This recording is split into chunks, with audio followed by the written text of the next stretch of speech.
So finding a man as a woman that's in the same faith Yeah. and doesn't just go to church because his parents are, it's hard to find a man, especially my age. So right now Wow. it's definitely a bit of a struggle. What I have been encountering have been a lot of men who have been searching for God in such a sincere way, which for me is the most important thing.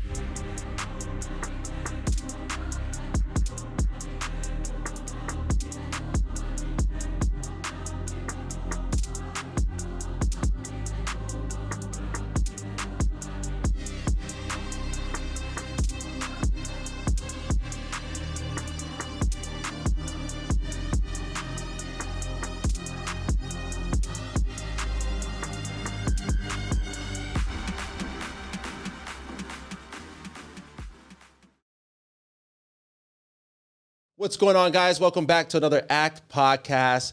I have a special guest. This is the first time I am meeting her. I saw a little bit of things about her on Instagram, and she seems like she is a woman of God, and she's going to tell me a little bit about her story. So welcome to the podcast. Thank you. And you're going to need to pronounce your name for me. Sapphire. Sapphire. Yeah. That's an awesome name. Thank you. Sapphire. Where did it come from? I've just kind of had it for most of my life. It's not my original name from birth. Oh, okay. I was about to say, I Yeah. was like, okay, your mom gave you a name. Yeah. Sapphire. Okay. Yeah, but I got the last name from my mom. That's her Okay. maiden name. So That's awesome. from So where did the Achilles. Sapphire, why did you pick that name? When I was out of my house, because I moved very young, like about 14, out of my household, and I kind of just wanted to start over, you know. So I was just like, I want to choose another name. I want to do this and do that, and I think it was more like a young people thing. But as you know, it actually went to my school transcripts, and it went, you know, all of these food, like everyone knew me by that name, and I was like, well, I'm just gonna keep it, you know. No way. Did you change it like legally? No, not yet. I don't think I'm gonna do wow. that, but it's a good alias because it deciphers from my government job and stuff. I'm able to live two lives. That's interesting. So a lot of people don't know your official name. Yeah. So I'm not going to even ask you what Okay. your Okay. official name Cool, is. cool. That's fine. That's fine. So you had this switch and you said, I want to name myself Sapphire. It just stuck onto you. Now, why did you do that? Like, why did you pursue that though? It was because of your work or something happened? What was the story behind it? So basically, I got a protective order against one of my family members. Okay. And when I left the house, it was kind of just like, I just don't want to be associated with the life that I lived, even though I'm great with my family now. You know, I definitely made sure, because in the back of my mind, I was like, I can't truly pursue and give the future family that I have the love that they need and deserve if I'm depriving, you know, my family now of, you know, the healing that I could give it and the work that I could put into it. Right.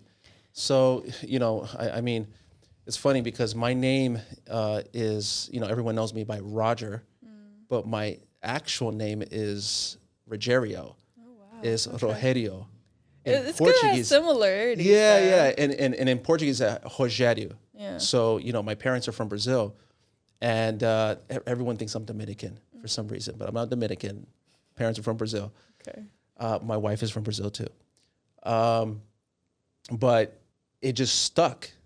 So I changed my name because when I was growing up, you know, kids would just make fun of me. And I was like, oh, it's Rogerio, it's Cheerios and this and that. And I was like, you know Crazy. what? Yeah, I'm like, I don't know where they came. I don't know how they even matched. Yeah. But I remember that. And then I said, you know what? I'm going to just change it to Roger. But then Roger Rabbit, you're too young to even know what Yeah, that no movie is. idea. Yes, it's a cartoon movie. It's a very interesting movie. For those who were born in the 80s and 90s know what it is. But, you know, so everyone just kept making fun of that name. So I said, you know what? I just had to stick with Roger. It is what it is, and that's it.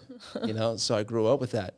So, but I'm curious about this whole thing that happened with, you know, this change of name, because a name has a very it has power over somebody. It does. Right? It does. It can change the course of your life. And I look at the Bible, and it's so interesting to see that even God, he goes and he changes certain people's name, right? And their whole To me, trajectory just completely changes, yeah. right? So I still associate with my first name. It's Elaine, which means light or answer. Hold on, did you just say your real name? Yeah. You said you were gonna say it. It's okay. Hey, It's okay. this is special. I feel special right now. Oh, that's nice. All right. So, can you repeat that name again? Elaine. Elaine. Beautiful Yeah. name. Thank you. Yeah. People used to tell me it was like an old people name or like a librarian name.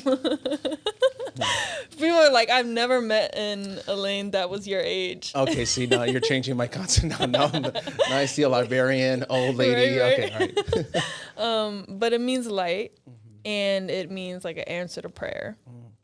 And I think that when I learned the meaning of that name, that's when I was kind of like, I kind of like my first name, because a lot of people would like look up to me and be like, hey, like, you know, you're always smiling, all that. And I will always give the credit to God. But I think it does have an association with my name. Right. Yeah.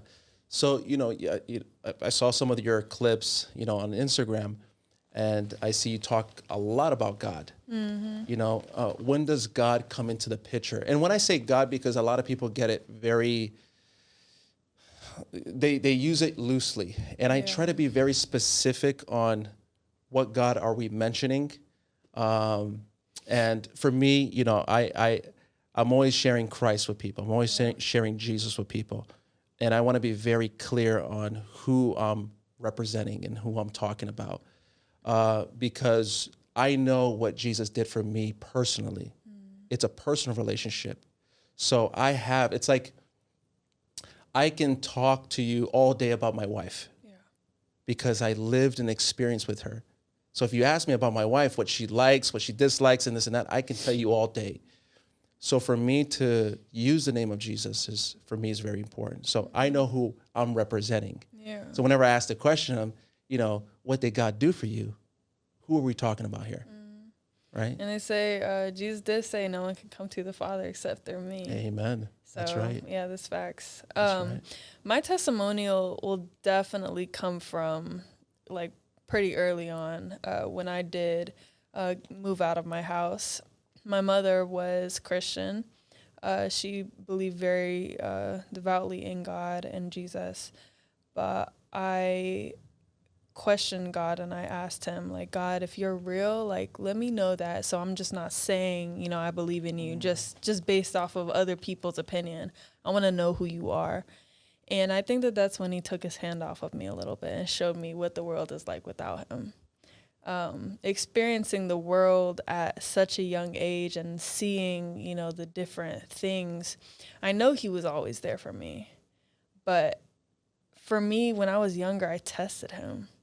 And I purposefully did not reach out to him because I wanted to see what the world could really be like. And it is awful. Wow. It's horrid. So you can say you kind of rebelled? Is that what you did? You just said. And I think I did it on purpose. I was I think as a younger kid, I loved to test limits my whole childhood. I love to see how far I could go, what I can get away with. Wow. And it was, I will say there's a lot of things in my life that I probably could have gone my whole life without knowing and still been fine. That's interesting. Yeah, because do you think that because were you raised like, was your parents very strict when it came to your belief system? How was that, your upbringing, when it came to that? I wouldn't say belief system was strict, but my father was extremely strict. Like he's Malaysian. Okay. And both my parents are I was going to ask you that. Okay, yeah. Yeah. So my father's Malaysian, my mother's South African. Awesome. So it's like me being first generation American, like the way that my parents disciplined me versus other parents disciplining their kids was very different. Yeah. You got an Asian and a black combined. Like, oh, wow. You got, it was definitely a very special combination. That is interesting. Yeah. So anything you did, it was Yeah, for sure. Wow. But, I definitely always like to test limits. And I grew up in a barbershop after that, throughout my whole high school. I think that's where I was able to understand the mindset of a man. A barbershop? Mm-hmm. Because after I left my house, I went to my uncle's house. They didn't really accept me there after about like a year into high school. So my first year. And so my second year of high school, I was just kind of house hopping. I was homeless. I was living in my car, doing all Wow. of these things. And I ran into a barbershop around my second year of high school. And I found kind of like a family in them. But I think in my mind, it was more protection. It was me not being out in the streets because I had those people that I knew if somebody messed with me, they your would back. protect Yeah, me. yeah. Yeah. And it was like a male presence. That's why I believe that women really do need that security, that discipline. Absolutely. And I think they definitely taught and gave me that. Wow. Where was this at? This was around like Maryland, D.C. Oh, area. Maryland, D.C. That's where you're from. Mm-hmm. That is interesting. My cousin lives there. Yeah. Yeah. He lives there. It's interesting over Yeah, there. an interesting place. An interesting place. But just seeing what you went through. I mean, you already like blew my mind. When I'm just thinking that you were homeless. You had to, jump around, and that must have been really tough. And we're talking about what? You're like 15, 16. Yeah. Wow. Yeah. Very early age. So what did you learn from that? I mean, you rebelled against God, right? At an early age, let's say, you stepped out and said, you know what? I'm just going to test the limits and just do whatever I want, basically. But what was that breaking point? Because sometimes people, again, can you give me more details in the sense of, okay, this was my breaking point, right? This is where I was. Yeah. I'm just going to give you an example. For me, I started using drugs at 13, 14 years old. Grew up in the church, lived in basically a good home. I would say my parents did everything they could to educate us. But I rebelled big time. I rebelled because I lived in such a bubble that I wanted to experience what was out there. And a lot of the people we was hanging out with were older than me, and I had this idea that I wanted to be a drug dealer just like my friends. And I was like, this is what I want. Yeah. And I completely rebelled against God to the point where it's crazy. Me and my brother, right after church, we would go and start just smoking weed right in the parking lot of the church, just to kind of like tell God, hey, this is what I'm doing. Yeah. And then the worst part was, I think for me, was ripping the pages of the Bible. And since the paper was very thin and I needed something to roll my weed in, I would roll. Yeah. That's wild. Yeah. Wow, I would that's just, crazy. just rip the pages and just roll it there. And I don't know if it was something symbolic that I was doing and just smoking the words. Whatever that child in the past was doing was just rebelling. And, it got to a point where it was just getting worse and worse and worse, and, again, there's always that moment where God's presence just springs up. It just shows, it's just like, listen, what are you doing? Like, how far are you going to go? And there was just like this friction always happening. It was like, I felt the word, like God just calling me all the time to the point where it just got louder and louder and louder. Yeah. And I was in a very, very dark place, where God just tapped me and said, that's it. You're done. Yeah. Either you choose me or you're going to get lost.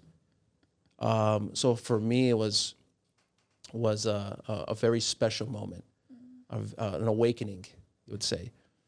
But for you, how was that experience for you? Yeah, it was definitely a gradual thing, because at first you kind of like, okay, this might have happened, that's, feels bad and, looks bad, but, in a few weeks I'll get over it and stuff like that. I think as I got older, though, you have to be more accountable and responsible for your actions. Yep. You can get away with certain things when you're younger, but the law will definitely catch up to you. And I think, it started off with me. I was definitely using people a lot, and I didn't give my body up for it or none of that. However, I did lie. I used to lie. And it was, I want to say at the time it was more of a survival mode tactic, but you got to be accountable, And I did it with intent of, just making sure that I was straight, that I had what I needed. Right. And I used to do that. I used to also smoke weed. I couldn't drink because I was allergic to alcohol. Well, that's a good thing. Yeah, it saved me from a lot of things, probably. Absolutely. Absolutely. Yeah. But, I got a car, and I didn't have, insurance. I didn't have a license, but I was driving it. I was crashing the car. Oh my gosh. I was racing. Like I was doing a lot. I was doing drug runs for one of the barbers. Wow. It was just a lot of stuff, that was happening. And it was a lot of situations that I was put in as well that was testing my integrity and testing my morale. A lot of the people and men that I stayed with would try me and would test me and even try to drug me or try to do this and that. Very crazy stories that I could say, just like me walking around at night sometimes, and people would think that I was like, a potential like person to like take advantage of. Right. So prostitution. Yeah. So there was a lot of times where like I would be in situations where people just like ask me just wild questions. I'm like, no, like what in the world? But I think there was also a point where I was getting, I think the negative part about being a woman that other men have found attractive is that you get to see all of the sides that other people don't see in men, like married men and men that swear on their life that they're God-fearing, try to flirt with you or things like that. And when so many situations like that happen, your idea of the male gender gets tainted a little bit. Right. And I think that's where I had to catch myself and be like, okay, you're getting all of this negative feedback, and the world is definitely teaching the modern mindset how to hate the male gender. Oh, good point. I want to get into that. Yeah. Yeah. But when you look on the flip side of things, they're also who you call to when you need help. Yep. And that's when I was like, I feel like me rebelling me is just making me hate the world. And it's not bringing that love and that light that I need to portray, which I would love to be known for. When I die, I want to be able to be like, she was, the image of God. She was a child of God, someone who spread light and love to the world. And I think that I wasn't on that path. So I think gradually, continuously, I was just realizing more and more, like, I'm not who I say I am. Right. This person that I want to portray, it's leaking out of me inside that I'm not that person. And I was catching that. And my main goal is family. It always has been, even when I, didn't feel like, it was going to be the best. Like I didn't have a lot of trust in men at the time. I wanted a family for sure. And to understand that I was in a path of making decisions that I probably couldn't undo in the future, I was like, I gotta tighten up. I gotta make sure that I don't have anything that I have to tell my husband, like, oh, I did this or I did that. And they're gonna be like, oh, that's crazy. Right. Yeah. You have to think twice. Yeah, because men look at it in a different way than women. And that's what I think a lot of women don't understand that. And, I applaud you for that. And we're all in a journey. We all make mistakes. And, by God's grace, we are covered and we are saved. And that's the most important thing that people need to realize. But our past sometimes comes and it haunts us, and sometimes we have to confront it, and it's like, damn, I can't believe I did this, right? And, for women, it's tough because there is a certain way you have to carry yourself. And I've spoken to a few women on this subject when it comes to your values and how you carry yourself, because you can't use the same metrics as a man does. Yeah, it's just the reality we're in. It's just how society sees it, right? I agree. So if a guy comes along and says, "Hey, I slept with 20 women," it's like, okay, you slept with 20 women. But if a woman says that, it's like big no-no. Big Facts. no-no, right? So it's difficult, but there's no way that you're going to change that in a man's idea of what he's looking for. And I do believe when it comes to what's happening in society today is because we have a lot of weak men. And we were called to be the priest of the home. And it's up to us men to step it up, to work on our spiritual lives, to have those standards that God calls us to be. Because I see a lot of women, they're looking for that protection. They're looking for that security. They're looking for that guidance. And when they can't find it, they're just going to go to whatever is out there. Well, I think that most women do that, but they shouldn't. Oh, they shouldn't. Yeah. Yeah, and you said something. I'm glad you kind of stopped me there. A lot of the things that I'm going to mention here, it's going to be towards those who claim to be followers of Jesus, right? Because what happens is this: sometimes we want to we want to put our belief system onto other people. Okay, and I was just having a conversation with a good friend of mine about that, because he's like, I believe in God, but my girl doesn't. So what I'm going to do is basically either she accepts it or not, basically forcing her to accept it. And I said, you can't do that. Yeah. You can't force someone to believe in something. Yeah. And you're unequally yoked at that point. There you go. So. And that's the big problem, is that when you get to a point where I'm going to go into this relationship and I'm going to change that person. It doesn't work like that, and that's why we have the problems that we have today. So there's a bunch of issues, right? Yeah.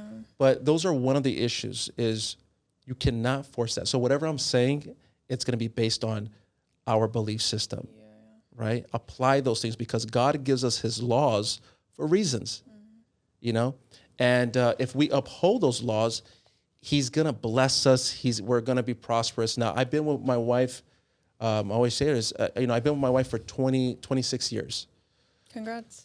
Yeah. But you know what? Everyone says congrats, and I'll take it, right? But at the same time, there's a lot of work that goes through that, a lot of work.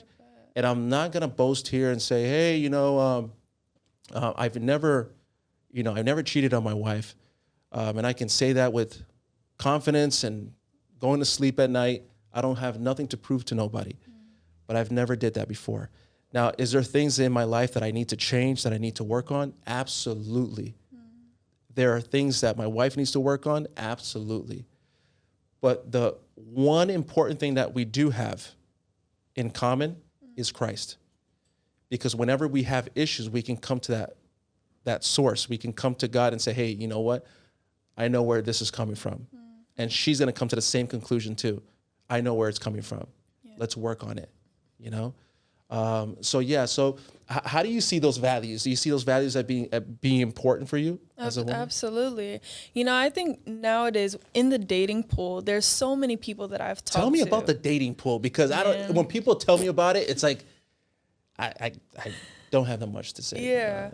I'll definitely say that when it comes to the dating pool, especially in the time that I've experienced, I've only noticed so many people, if they're not completely centered in Christ, they do not understand the importance of having that foundation. Kind of like the story on the Bible where the man built his house on sand versus rocks. Yes. Things like that. When the weather comes, the storm comes, your house is going to be blown away.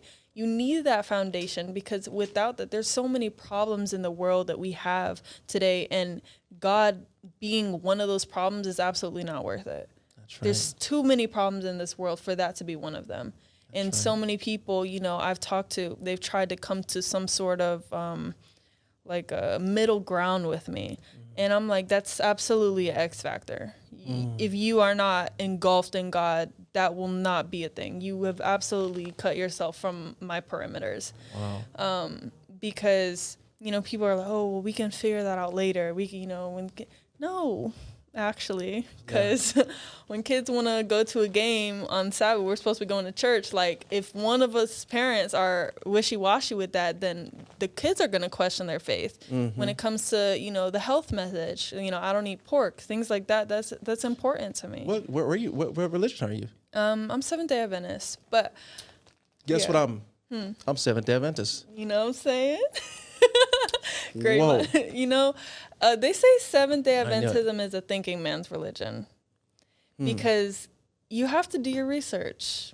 You have to understand properly, because so many people go to church on Sunday. And I can have this conversation with you. I can't have this conversation with a lot of people. Well, the reason why I smiled, because you said that, I was like, the Sabbath? Go to games on the Sabbath. Don't eat pork. Health message. That's all we talk about here. All right. Yeah. But when it comes to that, I'm just... And guys, Seventh-day Adventist is not a cult, guys, okay? Yeah.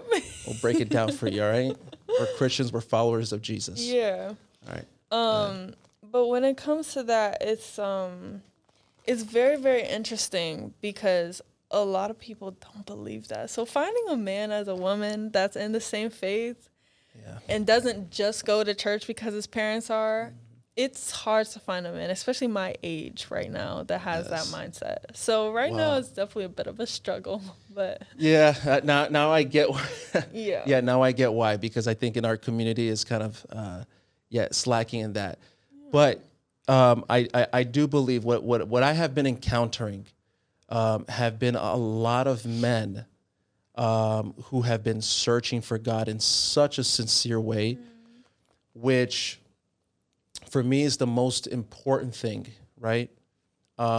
Is building a firm foundation with Christ, getting to know who he is, because everything else falls into place, right? So when it comes to understanding certain things that we believe in, right? Keeping the Sabbath, keeping the 10 Commandments, right? Is very important for us. Yeah. That's very important. So we're gonna always have issues when it comes to having a checklist and saying, okay, do you check this? Do you check that? And you're not gonna check all of it. It's just not gonna happen. So the guy riding on a white horse coming in, never gonna happen. That doesn't exist, right? Because and especially as you get older, you're going to find men with more baggage and more things that he's going to require. I met my wife when I was about 17. Okay. 17, yeah. So, and I was having a conversation with my barber today about that. Because he was like, oh, do you think, having sex before marriage is should we follow that and this and that? I said, look, it's easier to adapt that when you're in the early stage of your life than later on, right? You can't. It's going to be very hard to tell an adult at 30 something years old to say, hey, you got to wait until you get married. Are there people that do it? Yeah, but it's very difficult. It's harder, and I think those principles are there for reasons. It's not to take away your pleasure and this and that, because, our barber was like, he was like, but you have to test drive it first. Yeah. How am I going to know if it's good or not? And I was sharing to him, I said, it can't be based on that. Yeah. It has to be love has to be based, it's just love. Yeah. It can't be based on just sex itself. And I feel like, even though I haven't been in a marriage, when I look and observe other marriages, you quickly come to the conclusion that sex is actually a very small percentage of a marriage.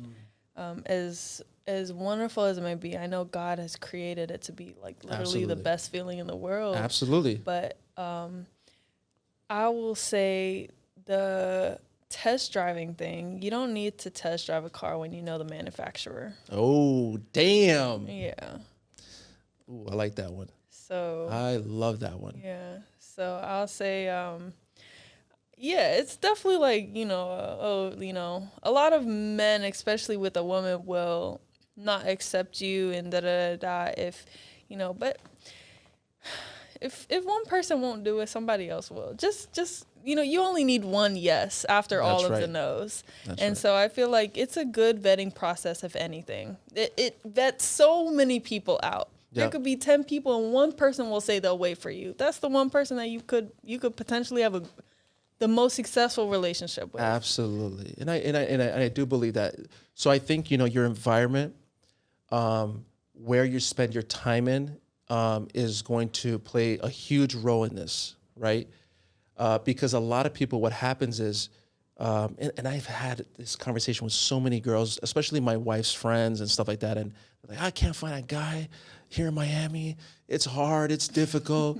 These guys don't want nothing serious. I'm like, where are you going to find these guys? And also, who to are the they on clubs. the inside? It- 'Cause they it- need that to be too. wives before they become wives. Hey, I like that. And that's important because there's so many things that they want, but it's like, hold up. Like, what do you have to offer as well as a wife? It's very important, So I'm kind of old school when it comes to how I want to see my wife, and we've worked towards this. Right now my wife, I wouldn't say she doesn't work, but my wife, her main function is to please me. Okay, so she's not working, right? She's a makeup artist. She's in Paris right now. Okay, wow. Okay, but She's she's living her doing life. Yeah, she's living it, but she's doing what she wants. But her time is more on providing for her husband, because before that, she was working in a bank, she was making money and this and that, but she was miserable. She was depressed. She would come home crying, and that would affect our relationship. And this is where some guys don't understand, right? And women need to understand this too. Men operate differently. Okay. So for men, we're ready. My wife calls me, hey, sex, I'm there. I don't care how stressful the day is or whatever the case is. That's a we're stress ready. reliever for you. Exactly. Honestly, yeah. But for women, it's different, right? So my wife, if she's working a 9 to 5, she needs to come home. She needs to take care of the kids. Now, we don't have kids, okay? But she needs to take care of her husband. She needs to take care of the house. All these tasks that she needs to do, she will not be prepared for me. Her mindset is not going to be ready to provide and to give me attention. She's too stressed out. So then what happens is she gets too stressed out. And then what happens is the guy gets frustrated and decides to go and do it somewhere else. So it's a domino effect. So I do have this belief that, again, it's not to downgrade women. It's the opposite. My wife says, oh, I don't want people to know that I don't work or this and that. I'm like, no. You're doing a phenomenal job. I People think are envious of motherhood, that. Yeah. moms spending time with their kids at home is a huge responsibility, huge job, 24/7 job. 24/7 job, because you're preparing the next generation. So this idea that society has put the pressure on women to be like men and try to equalize women to men is a big problem for me. I have a huge issue with this. Now, if you can ask my wife, I'm not, I'm not bossing her around or anything like that. If anything, she bosses me around, but she respects my authority and she depends on that because she wants that security. So that's not me inventing that. That's just God's plan. And he established that for a reason. So do you feel like you need to go back to old school thoughts, or how do you see that? Do you see like women have to have the power and work and do more than the man? How do you feel about that? So I like talking about this because the idea that men and women can be the same is just very unrealistic. That's like saying water can be fire. I love it. They are both so powerful and both have different kinds of value, different kind of energy. But to combine both is when it becomes the most beautiful. Wow. And I think that a lot of people try to mix and match, but this isn't prophecy. Men and women will not know the difference between the two. That's right. But yeah, a lot of people will say I'm old school from how I believe and stuff. However, in the time frame that I am, still in the dating pool and not married yet, I am working and everything like that, And you have to. Yeah, you have to, for sure. But I'm not going out when I'm young to party. Like, my definition of fun is relaxation. It's peace. Like, I'm to the point where my back actually kind of hurts right now. Really? You're 21? Dang, you got some real serious problems right now. But that's because I'm working an IT job, I'm doing cybersecurity and I'm modeling. Oh, that's awesome. Yeah, like I'm really like hustling, but I'm putting all of that into investments, into things that later I can buy land and I can, when I do unify with my husband in the future, I can say, this is the empire that I've built. Now that we're unified, I can give it all to you. Right. What if they're not in a financial space and they need help with stocks or whatever, I can even take over that. But when it comes to the leader of the house, I think that that's super, super important. That's very, very important. Yeah.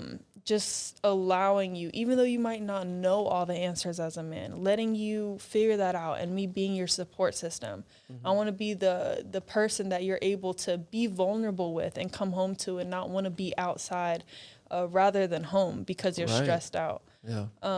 And so to practice that as a woman, be a woman before you be a wife before you become a wife is really important.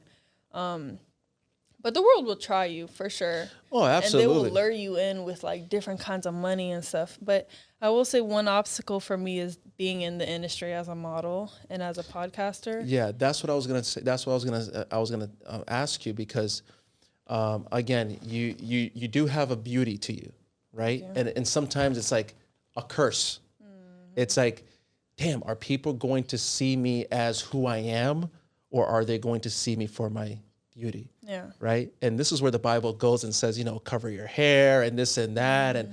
And, not to get to, we don't do that anymore, none of that stuff. But if you think about it, it's like people tend to judge you according to what you have. And this is why I was telling my wife, I'm looking at you and I'm, your story, everything that we're talking about, it's like, you can be my daughter. That's how old I'm at. I don't look old. But, you can be my daughter. So when I'm thinking about that, I always tell my wife, I said, I want a daughter so badly, right? But I get so worried. At the same time, I'm like, oh my gosh, I have to raise my daughter in this situation. But you do inspire me when it comes to that because, again, we're working on what I'm doing right now. We have a project working with young high schoolers. Juniors, and we're teaching them about content, podcasting, and getting their voice out there and just kind of preparing them for the world out there. And they want to be a voice. So there is a shift that's happening, especially with the young kids, the young guys, and the girls. They're like, there's something happening. God is really moving. So I want to do everything I can in my power to kind of give them the tools that they need to be a voice, right? Because they're going to be attacked in so many different ways, but they're getting ready. They're already speaking out. They're saying the things that you're saying. They're already saying it. And at that age, we weren't saying these things. Yeah. Teach a child in the way they should go. That's right. His older shall not depart. That's right. So I really believe that what you're doing is inspiring others to wake up.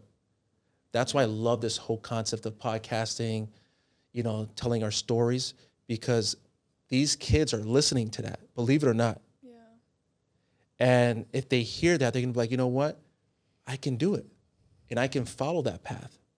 So again, it's super inspiring to hear you go into having this mindset, right? That you want to, have a good husband, you want to work on your career as well, but at the same time, you want to look for a godly man. But are you looking for a guy, or are you just here, God, whatever happens, happens? It's Is that how you're okay? Yeah, it's more just preparing. If I'm not prepared, I'm not gonna rush it.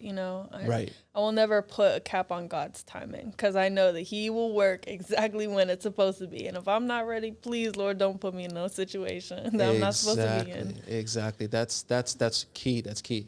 So, what are your plans now? So, you have your podcast. Tell me a little bit about your podcast, because I know you started your podcast, and what is it focused on, and why did you do it? Well, I started off with, I was originally modeling and all of this stuff. And someone decided, I just kind of bounced the idea back and forth with these few studios that I was like, I feel like me being in the barbershop allowed me to give a different perspective on things, because I feel like not enough men right now are being appreciated the way that they should be. And not enough women right now that, they're only doing all of these podcasts and stuff when they're older and they've learned from it, but no one's really coming from it from a really young perspective and saying, I see how everyone's doing this relationship stuff and it's actually completely not working for anyone. So maybe, we need to learn from a young age and try a different way. Because insanity is only when you keep going and try the same thing over and over. And so my first video reached 7 million. The first video I ever posted. And I was like, okay. What was the topic about? It was just about how I basically said, just because you're on all fours doesn't make you the table. Wow. So it was kind of a clickbait video. Whoa, that was such a good... Did you come up with that? Yeah, because they were I am the table, I am the table. Wow. And I'm like, all right, now, come on. Let's be real. Damn, that could be a T-shirt right there. Right? Holy... That's a really good one. Yeah. That's going to get stuck in my head now. Right? Wow. All right. So 7, what did you say? 7? Yeah, it was 7 million. That is crazy. That was my first video ever. How long was it? It was like a 15-second clip. 15. But I made 5 clips that day. So I was posting them. And it was only about a month after where it actually picked up and blew up. And from then I was just kind of like, okay, maybe I should just get in front of the mic often. But then I was like, okay, in order for me to actually help people, I can't just be clickbait or rage bait all the time, you know? You got to actually go in, because I've seen too many podcasts where people will listen and all they have is they don't have anything productive or substantial to say. Sure. So even though it will provide less views, my focus is not views. My focus is, how can I reach you and understand you, empathize with you in a way that I can tell you I know what the bottom looks like too. Right. I know that, us as women, we have been hurt before. Men have been hurt before. But to allow yourself to justify future actions, you're not going to feel better. You might temporarily feel better, but it's really going to make you feel like trash. That's right. And I know what it feels like. I come from a place where I'm not clowning you. I'm not dismissing you. I don't think I'm better than you just because I have a mic in front of me. I understand you, actually. Right. And that's the main point that I kind of wanted to switch off of. Not to just shame other people in the industry or in the, sex field or whatever the case may be. I want to tell them hey, I understand we're all in pain right now, but there's a better way. There's a better way, and there's no problem with that. There's gonna be friction. I'm also with you on that. I don't believe in forcing. That's why I said that in the beginning. That in order, our message, even the gospel. If you look at the gospel is really focused on the church itself. All the issues that you see there, talking about, fornication, you see about idolatry, that's all dealing with what's happening within the church, not outside. Because even Paul says, not even the pagans are doing what you guys are doing, So that's why we have to really remind ourselves as Christians that this is dealing within. We need to fix ourselves. We need to hold ourselves accountable. So before we want to say anything, and that's why I tell people, don't waste your time. Stop trying to debate people and trying to force someone to basically accept what you believe in. Yeah. Our mission is just to present the gospel and say, hey, I've been in a dark place. There is another way out. Yeah. There is another way out. Does it take longer? Is it popular? No, it's not popular. But you're going to feel peace. Yeah. You're going to be You're going to you're going to have a different perspective of what life looks like. Yeah. And again, I always used to teach whenever I used to teach people because I used to be a missionary for 9 years. And people had the habit of, if I found out that you were drinking alcohol, for example, they had a habit of, okay, now I'm going to give you a Bible study of why you shouldn't drink alcohol, right? Okay. And it's like, no, super you don't do. Right? Yes. The problem isn't the alcohol. There is a deeper problem why that person's drinking alcohol. It's only a symptom. Exactly. Share what is going to what's going to fill that emptiness. Present Christ. Don't focus on the problem. Yeah. And that's something that we have to kind of train ourselves. So everything we do, everything we say is to bring hope to more people and to say, hey, there is a better way. Yeah. So that's awesome. So your podcast, how long did it start? You started when? Oh, it started about maybe like a year ago. Oh, okay. Yeah. And you're consistent? Try to be.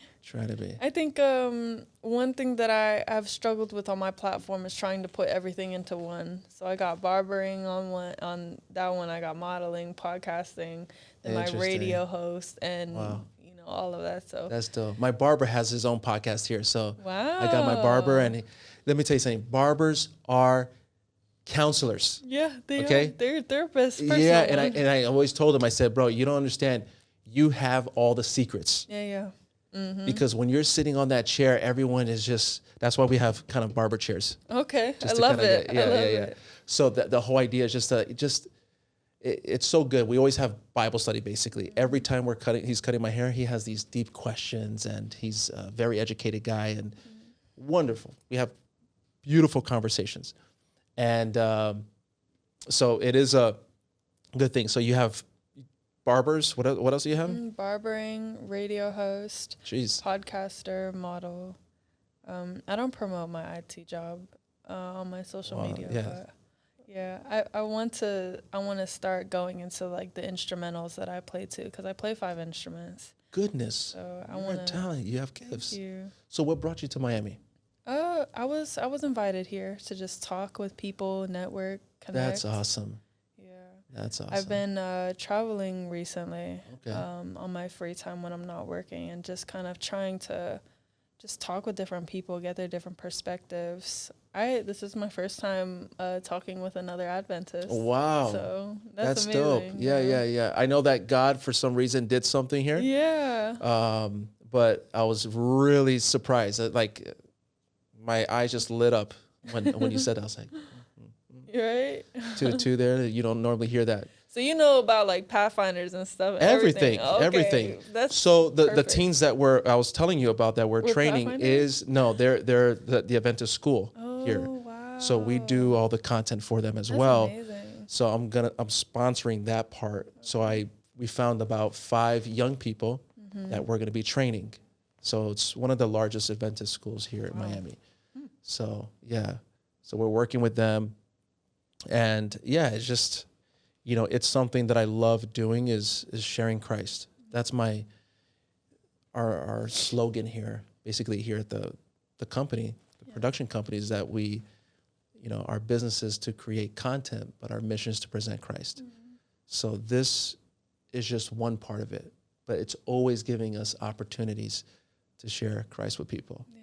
That's our mission. That's our purpose. Nothing more. Because all this is gone one day. What's going to last forever is eternal life. So that's what we're trying to do. So what are your plans? Do you feel like Miami is a place to come to full time? Yeah, it depends. It's kind of expensive here, yeah? Yeah? Yeah, it definitely is. But you just charge more. Yeah, it's true. I feel like, if anything, I don't know. I'm not sure yet. I'm kind of just making my way, around seeing different things. But living wise, I feel like I would be out the country if I Out had the a choice. country. Yeah, when it comes to like Me too. raising children and all of that, I don't want to Oh, be here. yeah. Where do you think? I don't know. I'm not sure yet, but just somewhere that's not in America. What is it about America that you feel like it's toxic? Man, what? I need my long list that it Really? just Give me two main things you think. health for sure. Health, And okay, but that's comes changing a with- little bit. They're making some reforms. Yeah, and that is one of the things I'm grateful Okay. for. But it goes with the chemicals, the birth deliveries, the medicines. Some That's of the true. medicines are not. Some of the herbs are banned. Like a lot of the way the doctors will care or not care for patients. Right. Just the whole health ministry is Yeah. just completely bonkers. Oh, yeah. Big time. Big That's time. one thing that I know that America is struggling with. Yeah. Second thing, the entitlement and the selfishness of this place, like the isolation of people. Yeah. Everyone is very like to themselves, Yeah. very selfish. What can I get from you? Exactly. And it's always like it's always I can get to the top by myself kind of mentality. And I need more of a community. Yeah, and that's what we're trying to build. I think, for us, it's like, it's an opportunity. I see God working, especially here in Miami, which is crazy. God is really moving towards touching a lot of people. And, we're always having conversations about God. The conversations being more opened. It's more frequent now. And people are like, hey, like, what is this whole thing? And so I really, really, really believe that the Holy Spirit is working in people's lives. This is the moment for us to speak. Because there will be a time where this is going to be very difficult to talk on. So now is the opportunity. With health, my friend, Dr. D, shout out to Dr. D. He has one of the largest functional medicine clinics, biohacks. Huge. He's a Adventist too. So, he sees a lot of celebrities. He sees a lot, basically the 1%. But his passion, his love is health. So he's being a voice in that industry. So you do see people moving, and we just have to say, Lord, use me as an instrument. And I believe that God is using you as an instrument. And I'm super, super happy for you. And you will have someone praying for you, supporting you. And know that you got someone else in your corner. Oh, that's love right there. Yeah, absolutely. I'm not just saying that because it's on the podcast. It is real. We're gonna have a dope conversation right after this. Yeah. But so what are your plans right now? So what are your plans? What's your future plans? No, right now it's kind of just work, help, cook some meals, help. Cook some meals. Yeah, I've been trying to get my cooking bag. Hey. When I was house hopping, that's what I traded in as my leverage sometimes.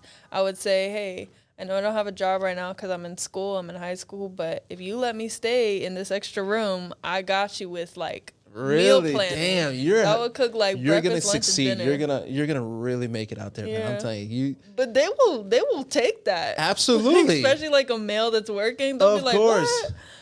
So, Of course. That was my leverage. So I used to cook a lot, but when I Do you know that's how my wife got me? Really? Absolutely. They say I was getting back into church. I was getting back into church, and I went to go visit this church where she was a member of. This was in Brazil. My conversion, everything, my story happened in Brazil.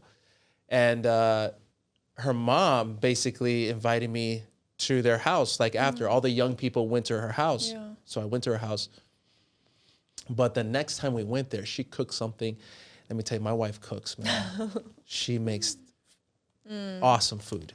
And that's how she got me. And I was like, yeah, this is good. Because my mom used to cook. She passed away. But my wife's food is she throws down for sure. Yeah. So that's important. So that's good. So what are your where can people find you? Sapphire Achilles on everything. Sapphire, guys. Dope name, Yes. Sapphire. Sapphire Achilles. The podcast is the Achilles Heel Pod. Awesome. So yeah.